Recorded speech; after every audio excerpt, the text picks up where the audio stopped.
Hi everyone, I hope you all are doing well. இன்றைக்கி நம்ம என்ன லெசன் பார்க்க போகிறோம்னா 7th ஸ்டாண்டர்டில் டேர்ம் 2 யூனிட் 1ல் தமிழரின் கப்பற்கலை அப்படிங்கிற அந்த உரைநடை லெசன் தான் நம்ம பார்க்க போகிறோம். இப்போது இதில் நான் எதை ஹைலைட் பண்ணியிருக்கேனோ அதை மட்டும் நீங்கள் படித்தாலே போதும். விச் மீன்ஸ் நான் வந்து அந்த ஹைலைட் பண்ணியிருக்கிற ஒரு வார்த்தையை பார்த்தாவே உங்களுக்கு அந்த ஒரு ஸ்டோரியே ஞாபகம் வரும். அந்த மாதிரி வேலை தான் வந்து ஹைலைட் பண்ணியிருக்கேன். நீங்கள் இந்த ஹைலைட் பண்ண வேர்ட்ஸை மட்டும் நீங்கள் உங்கள் புக்லேயும் ஹைலைட் பண்ணிட்டாவே போதும்.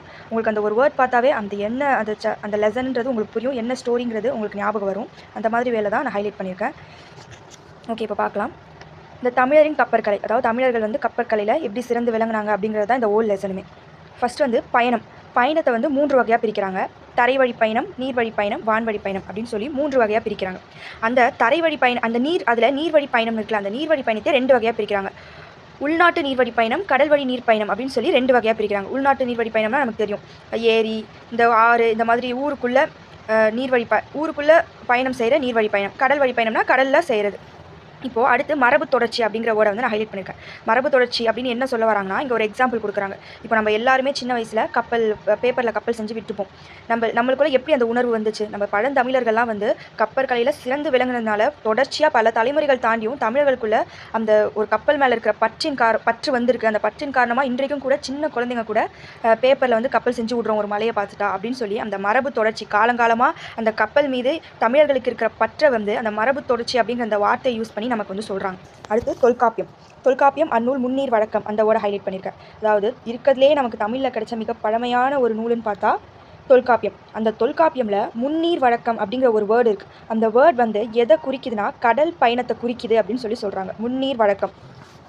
அடுத்து நெக்ஸ்ட் பேஜ் நம்பர் 9 வந்துடுங்க. அதில் ஃபஸ்ட்டு ஒரு திருக்குறள் கொடுத்துருக்காங்க. அது என்ன திருக்குறள்? கடலோடா கால்வல் நெடுந்தேர் கடலோடும் நாவாயும் ஓடா நிலத்து. குறள் 496. கடலோடா கால்வல் நெடுந்தேர் கடலோடும் நாவாயும் ஓடா நிலத்து. கடலோடா கால்வல் நெடுந்தேர் கடலோடும் நாவாயும் ஓடா நிலத்து. இந்த திருக்குறள் மூலிமா திருவள்ளுவர் என்ன சொல்கிறாருன்னா, அந்த காலத்தில் பெரிய கப்பல்கள் இருந்திருக்கு அப்படின்னு சொல்ல வர்றாரு. அந்த காலத்திலையும் திருவள்ளுவர் வாழ்ந்து எத்தனை வருஷம், 2000 வருஷங்களுக்கு முன்னாடி வாழ்ந்தவர். அப்பையும் வந்து பெரிய பெரிய கப்பல்கள் வந்து இருந்திருக்கு அப்படின்னு சொல்லி இந்த கடலோடா கால்வல் நெடுந்தேர் கடலோடும் நாவாயும் ஓடா நிலத்து அப்படிங்கிற இந்த திருக்குறள் மூலியமாக தெரிய வருது. அதே மாதிரி பட்டினப்பாலை, இந்த வேர்டை நான் ஹைலைட் பண்ணியிருக்கேன். உலகு கிளர்ந்தன்ன கப்பல்கள் மூலம் பொருள்கள் பட்டினப்பாலை அப்படிங்கிற நூல்கள் மூலமாக என்ன தெரிய வருதுன்னா, பூம்புகார் துறைமுகத்திலிருந்து நிறைய கப்பல்கள் வந்து நின்றுருக்கு. ஏற்றுமதியும் இறக்குமதியும் நிறைய செய்யப்பட்டன அப்படின்னு சொல்கிறாங்க. பூம்புகார் துறைமுகத்தில் நிறைய கப்பல்கள் வந்து நின்னதாகவும் வெளிநாட்டு கப்பல்கள்லாம் வந்து நின்றுச்சு. இங்கேருந்து நிறைய பொருட்கள் அங்கே ஏற்றுமதி செய்யப்பட்டுச்சு, அங்கேருந்து நிறைய பொருட்கள் இங்கே இறக்குமதி செய்யப்பட்டுச்சு அப்படின்னு சொல்லி பட்டினப்பாலை அப்படிங்கிற நூல் வந்து சொல்லுது. அடுத்தது அகநானூறு அப்படிங்கிற நூல் வந்து என்ன சொல்லுதுன்னா, உலகு கிளர்ந்தன்ன உருகெழு வங்கம். உலகு கிளர்ந்தன்ன உருகெழு வங்கம் அகநானூறு. உலகு கிளர்ந்தன்ன உருகேடு வங்கம், இந்த லைன் வந்து எதில் இருக்குன்னா அகநானூரில் இருக்குது. இந்த லைனும் என்ன சொல்லுதுன்னா, பெரிய கப்பல் அப்படின்ற அந்த வார்த்தையை தான் குறிக்குது. பெரிய கப்பல்லாம் வந்து அப்பயே இருந்திருக்கு அப்படின்னு சொல்லி தெரிய வருது. அதுக்கப்புறம் 13 நூலும் இதே கருத்தை தான் சொல்லுதான். அருங்கலம் தரியர் நீர்மிசை நிவக்கும் பெருங்கலி வங்கம். அருங்கலம் தரி இசை நீர்மிசை நிவக்கும் பெருங்கலி வங்கம். 13 என்ன சொல்லுது? அந்த காலத்தில் தமிழர்கள் வந்து கப்பற்கலையில் சிறந்து விளங்கியிருந்தாங்க, பெரிய பெரிய கப்பல்கள்லாம் வந்து இருந்திருக்கு அப்படிங்கிறத இந்த 13 அடியும் வந்து சொல்லுது. பாடல் 52 அடி 52. ஓகேவா? அடுத்தது சேந்தன் திவாகரம் அப்படிங்கிறது வந்து ஒரு நிகண்டு நூல். சேந்தன் திவாகரம் அப்படிங்கிறது ஒரு நிகண்டு நூல். இந்த நூலில் வந்து பல வகையான கப்பல் பெயர்கள் வந்து இடம்பெற்றிருக்கு அப்படின்னு சொல்கிறாங்க. அடுத்த டாபிக் நீர்வழி பயண தொடக்கம். இதில் வந்து என்ன சொல்ல வராங்கன்னா, ஃபஸ்ட்டு தமிழர்களுக்குன்னு இல்லை, ஒரு மனிதனுக்கு எப்படி கப்பல் தண்ணியில் வந்து நம்ம மிதந்து போகலாம் அப்படின்ற ஒரு நினைவு எப்படி ஏற்பட்டிருக்கும் அப்படிங்கிறத வந்து இங்கே விளக்கி சொல்லியிருக்காங்க. மரக்கிளை மிதந்து,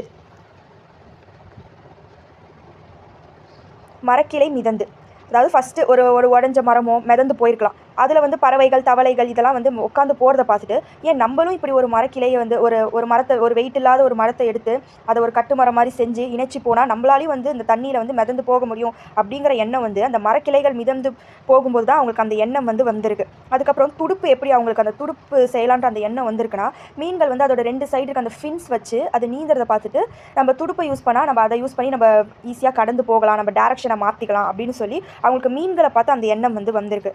ஸோ இதை பார்த்து அவங்க நிறைய மரங்களை இணைச்சு கயிறு வச்சோ இல்லை வேறு ஏதாச்சும் ஆணிகளை வச்சோ கட்டி பயன்படுத்தியிருக்காங்க. அந்த மாதிரி பல மரங்களை வச்சு பல மரங்களை ஒன்றா கட்டி ஒரு தெப்பம் மாதிரி, ஒரு படகு மாதிரி பயன்படுத்தியிருக்காங்க இல்லையா? அதுக்கு பேர் தான் வந்து என்னென்னா கட்டுமரம்னா என்னென்னா, பல மரங்களை ஒன்றா இணைச்சு கயிறு கட்டி அதை ஒரு படகு மாதிரி யூஸ் பண்ணுவாங்க, ஃப்ளாட்டாக இருக்கும். அதுதான் வந்து கட்டுமரம். அதே மாதிரி ஒரு எடை குறைந்த மரத்தை எடுத்து அதோடைய உட்பகுதியை மட்டும் குறைஞ்சிருவாங்க. அப்படி குறைஞ்சி உள்ளே மட்டும் உட்கார்ற மாதிரி ஒரு ஸ்பேஸ் இருக்கும். அந்த மாதிரி இருக்கிற படகு வகை பேர் என்னென்னா தோணி. எடை குறைந்த பெரிய மரங்களுடைய உட்பகுதியை மட்டும் என்ன பண்ணிடுவாங்க, குறைஞ்சிருவாங்க. உள்ளே வந்து ஒரு 2 ஆள் உட்கார்ற மாதிரி ஒரு ஸ்பேஸ் கிடைக்கும். அந்த மாதிரி படகு வந்து என்னென்னு சொல்கிறாங்கன்னா அதற்கு பெயர் என்னென்னா தோணி. அதே மாதிரி அப்போ வந்து நிறைய வகையான படகுகள்லாம் வந்து இருந்திருக்கு. என்னெல்லாம் பேர் சொல்கிறாங்க பாருங்கள். தோணி, ஓடம், படகு, புனை, மிதவை, தெப்பம். தோணி, ஓடம், படகு, புனை, மிதவை, தெப்பம்.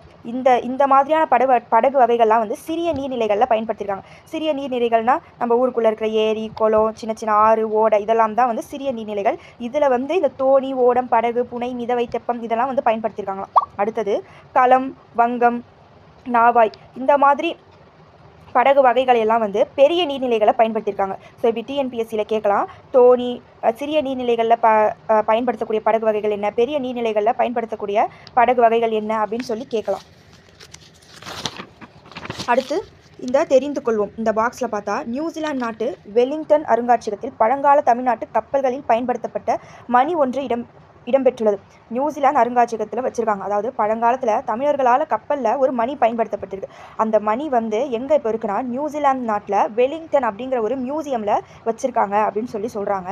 அதே மாதிரி பழங்காலத்திலே ராஜராஜ சோழன், ராஜேந்திர சோழன் இவங்கெல்லாம் வந்து பெரிய கப்பற்படையை வச்சுருந்தாங்க அப்படின்னு சொல்கிறாங்க. அவங்களுடைய போர் கப்பல் படையை வச்சு இந்த ஐலாண்ட்ஸ் எல்லாம் வந்து அந்த கடல் நம்ம இந்தியாவையும் தாண்டி நிறைய இடங்களை கடலில் பயணம் செஞ்சு கடல் போர் செஞ்சு நிறைய இடங்களை வந்து கைப்பற்றியிருக்காங்க அப்படின்னு சொல்கிறாங்க.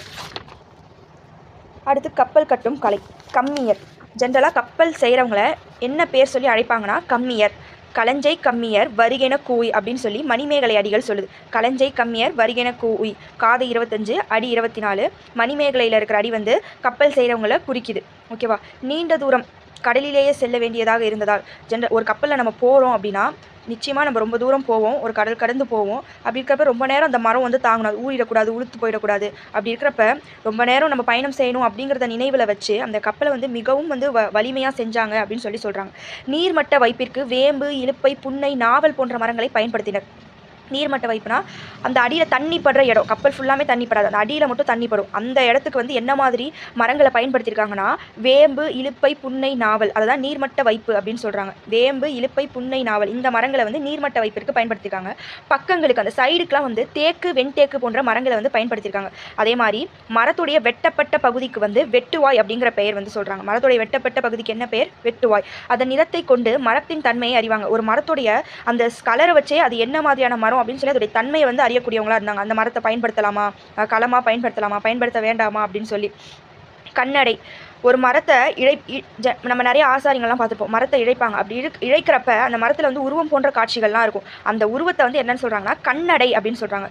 சுழி உள்ள மரங்களை வந்து பெரும்பாலும் வந்து பயன்படுத்துறதை வந்து தவிர்த்திருக்காங்க.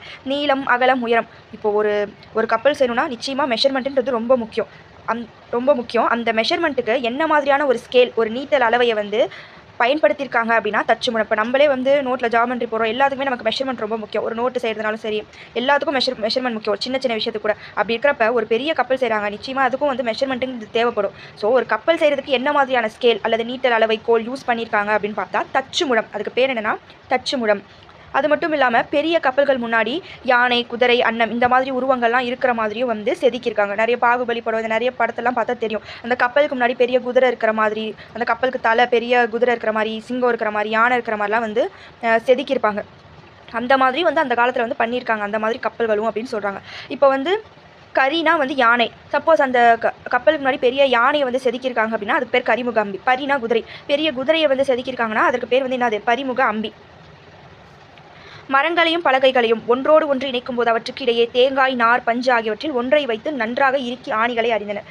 இப்போ கப்பலை வந்து பல மரங்களை கொண்டோ இல்லை பலகைகளை கொண்டோ ஒன்று சேர்க்கும் போது நடுவில் அந்த 2 மரங்களுக்கு இடையிலையோ இல்லை 2 பலகைகளுக்கு இடையிலையோ தேங்காய் நாரும் பஞ்சும் வச்சு அடைச்சி இறுக்கி ரொம்ப டைட்டாக கட்டியிருக்காங்க. அதே மாதிரி சுண்ணாம்பு, சணல் இது 2த்தையும் கலந்து அரைச்சி அது கூட எண்ணெயையும் கலந்து அந்த படகுடைய அடியில் அந்த தண்ணி படுற இடத்துல வந்து தேய்ச்சிருக்காங்க. அப்போ தான் வந்து தண்ணியில் வந்து அதிகமாக படாது, ஸோ ஸ்ட்ராங்காக இருக்கும், ரொம்ப நாள் வந்து பழுதாகாமல் உழைக்கும் அப்படிங்கிறதுக்காக இந்த சுண்ணாம்பு, சணல் கலந்து அரைச்சி எண்ணெயும் ஊற்றி தேய்க்கிறாங்க பாருங்கள். இந்த முறையை வந்து இத்தாலி நாட்டை சேர்ந்த மார்க்கோ போலோ அப்படிங்கிற ஒரு கடல் பயணி வந்து ரொம்ப வியந்து பாராட்டியிருக்காராம். அதே மாதிரி கப்பல்களில் வந்து இரும்பு ஆணிகள் வந்து பயன்படுத்த மாட்டாங்களாம். ஏன்னா வந்து துருப்பிடிச்சு போயிட்டா அது கொஞ்சம் நாள் உளுத்து விழுந்துரும். அப்படி இருக்கிறப்ப மரத்தால் ஆன ஆணிகளை தான் வந்து பயன்படுத்துவாங்களாம். அந்த கப்பலில் பயன்படுத்துகிற மரத்தால் ஆன ஆணிக்கு என்ன பெயர் வைக்கிறாங்கன்னா தொகுதி. அடுத்த டாப்பிக்கு பாய்மர கப்பல். பாய்மர கப்பல்னால் நம்ம கன்ஃபார்ம் எல்லாருக்குமே தெரிஞ்சிருக்கும். ஒரு கப்பல் மேலே ஒரு பெரிய ஷீட் மாதிரி ஒரு பாய் மாதிரி வச்சுருப்பாங்க. அது வந்து காற்றின் திசையை அறிஞ்சு கப்பலை செலுத்துறதுக்கு ரொம்ப யூஸ்ஃபுல்லாக இருக்கும். அந்த பாய்மர கப்பல்லே அந்த பாய்மரமே வந்து நிறைய டைப்ஸ் இருக்குது, நிறைய வகைகள் இருக்குதுன்னு சில வகைகளை இங்கே சொல்லியிருக்காங்க. அது என்ன வகையான பாய்மரம் பார்த்தா பெரிய பாய்மரம், திருக்கைத்தி பாய்மரம், காண பாய்மரம், கோசு பாய்மரம். பெரிய பாய்மரம், திருக்கைத்தி பாய்மரம், காண பாய்மரம், கோசு பாய்மரம். இந்த மாதிரி பல வகையான பாய்மரங்கள் வந்து இருந்திருக்கு அப்படின்னு சொல்கிறாங்க.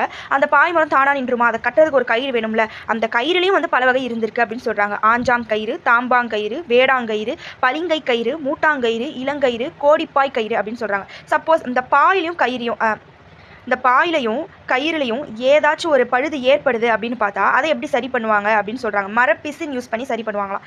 இந்த செய்தியை வந்து எது சொல்லுது? பாய் மரத்துலையும் கயிறுலையும் ஏதாச்சும் ஒரு பழுது ஏற்படுது அப்படின்னா அதை மரப்பிசின் கொண்டு சரி பண்ணுவாங்க அப்படின்னு சொல்லி பரிபாடல் அப்படிங்கிற நூல் வந்து சொல்லுது. அடுத்தது கப்பலின் உறுப்புகள். கப்பலில் பல்வேறு உறுப்புகள் இருக்குது. நம்ம உடம்புக்கு எப்படி பல்வேறு உறுப்புகள் இருக்கோ கப்பலுக்கும் நிச்சயமாக பல்வேறு உறுப்புகள் இருக்கும். அது என்னன்னா எறா, பருமல், வங்கு, கூம்பு, பாய்மரம், சுக்கான், நங்கூரம், இப்படி பல வகை உறுப்புகள் இருக்குன்னு சொல்கிறாங்க.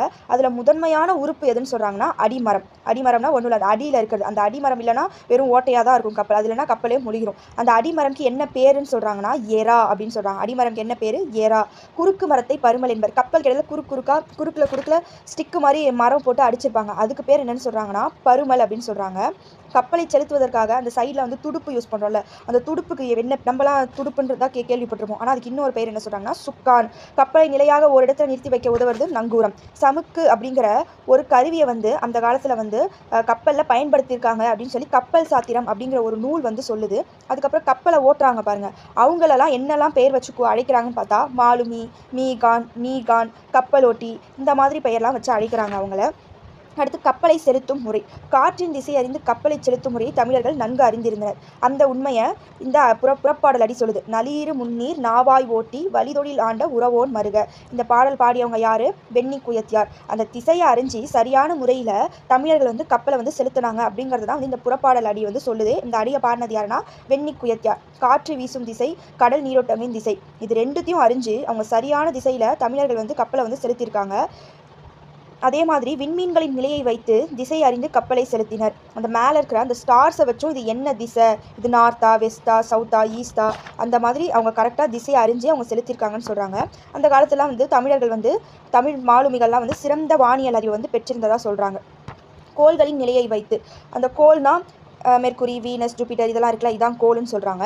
இந்த கோள்களுடைய நிலையை வச்சு எப்போ புயல் வரும், எப்போ மழை வரும், இப்போ நம்ம போகலாமா போகக்கூடாதா, எப்போ வந்து கடல் பொங்கும் அப்படிங்கிறதெல்லாம் வந்து அவங்க அந்த கோள்களின் நிலையை வச்சு அறியக்கூடியவங்களாக இருந்தாங்க. அடுத்து கலங்கரை விளக்கம். கலங்கரை விளக்கம் கண்டிப்பாக நம்ம எல்லாருக்கும் தெரிஞ்சிருக்கும். அந்த கடலோரத்தில் பெருசாக ஒரு தூண் மாதிரி நிற்கும், அதில் லைட் எரியும், அதுதான் வந்து கலங்கரை விளக்கம். களம்னா இதை வந்து பிரித்து சொல்கிறாங்க. களம் கூட்டல் கரை. களம்னா கப்பல் நமக்கு தெரியும், கரைனா கரைதல், அழைத்தல் அப்படின்ற ஒரு விளக்கம் சொல்கிறாங்க. ஒரு கடலில் வந்து ஒரு நாவாய் ஓட்டி வராருன்னா அந்த வெளிச்சம் வந்து அவருக்கு காமிக்கும், இங்கே தான் கரை இருக்குது வாங்க அப்படின்னு சொல்லி காமிக்கும். அதனால தான் வந்து கலங்கரை விளக்கம் அப்படின்னு சொல்லி பெயர் வச்சுருக்காங்க. அதுக்கப்புறம் பெரிய கப்பல்கள் வந்து துறைமுகத்துடைய கரையில் வந்து வர முடியாதான். அப்படி இருக்கிறப்ப என்ன பண்ணுவாங்கன்னா அந்த துறைமுகத்துலேருந்து கொஞ்சம் தூரத்துலேயே அந்த கப்பல் நிற்குமா. தோணிகள் வந்து அந்த பெரிய கப்பல்கள் கிட்ட போய் அதில் இருக்கிற சரக்கெல்லாம் வந்து இறக்கிட்டு வருமா. அந்த செய்தியையும் வந்து களம் தந்த பொற்பரிசம் கடித்தோணியால் கரை சேர்க்குந்து அப்படிங்கிற புறநானூறு பாடல் சொல்லுது. ஒன்றும் இல்லை, பெரிய கப்பல்லாம் வந்து கரைக்கு கிட்ட வர முடியாது. அப்படி இருக்கிறப்ப கரைக்கு கிட்ட வராமல் அந்த பெரிய கப்பல்லாம் தூரமாகவே நிற்கும். அப்போ எப்படி அதில் இருக்க சரக்கெல்லாம் வந்து இறக்குறது? ஒரு தோணி அனுப்புவாங்க. அந்த தோணி வந்து அந்த பெரிய கப்பலில் இருக்கிற சரக்கு எல்லாத்தையும் இறக்கிட்டு வந்து கரையில் வந்து அந்த சரக்கெல்லாம் வந்து போடும்.